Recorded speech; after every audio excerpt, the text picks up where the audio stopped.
Bilang isang retokada, eto ang reaksyon ko sa biglang pagbabago ng anyo ni Lindsay Lohan from 2014 to 2024.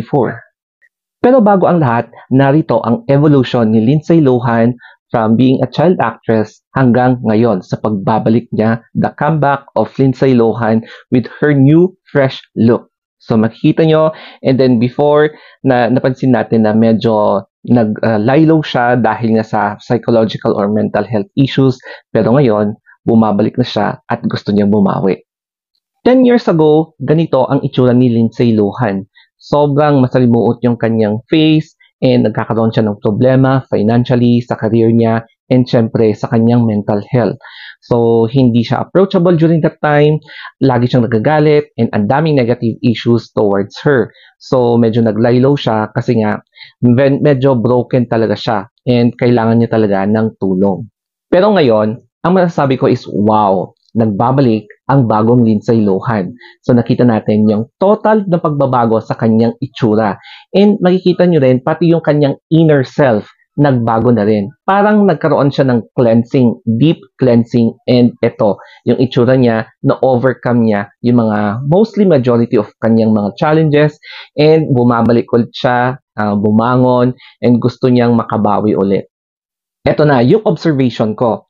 Makikita natin na mukhang nagpa-overhaul facelift si Lindsay Lohan. Hindi lang sa face, kundi pati sa neck. So makikita nyo na parang nawala yung kanyang laugh lines, pati yung lines dito sa forehead niya.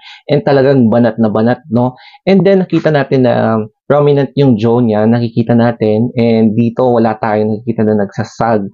So as in overhaul. And pati yung neck niya, banat na banat din. Wala kayong makikita na nagkulubot or any signs. Pag-usapan naman natin yung pagbabago sa kanyang ngipin. So, before and after, malaki yung napansin yung pagbabago, di ba? So, before, yung ngipin niya, yan yung tunay na kulay ng ngipin niya. So, medyo yellowish ng konti, and yan yung totoong kulay. And medyo mas maliliit talaga siya. Pero ngayon, may kita yung pagbabago na nagpalagay siya ng veneers. So, siguro zirconia yan, and mas malalaki na rin yung ngipin niya. So, kapag nag-i-smile siya, syempre, mas brighter. So, mas appealing kapag binubuka niya yung yung bunganga niya, no? Kapag nagsasalita. Kasi, syempre, artista ka. Dapat, lahat ng kote na nakikita sa'yo maganda, especially sa pag-smile mo or kapag nagsasalita ka, di ba? Pagdating naman sa kanyang hair, I believe yung stylist niya and of course, her mismo na they made the right decision to change her color from being a redhead to blonde. It's because, syempre, new look na ngayon, no?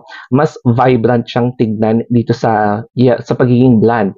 Mas angat siya and mas maaliwalas siyang tignan kaysa sa depressive state. So, goodbye depression, hello to new beginnings. So, yan yung parang motto na gustong ipaliwanag ng kanyang buhok.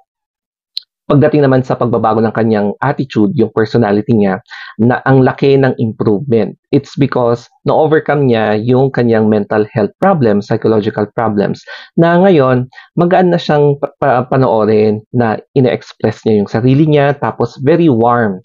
Alam niyo yung tao na very happy, contented na kung ano yung meron sa kanya, na gusto talaga niyang magbago, kaysa i-compare niyo yung personality niya noon na very suplada, tapos ang sungit-sungit talaga niya, and hindi siya approachable before nung kasagsagan ng kadiliman ng kanyang mental health problems.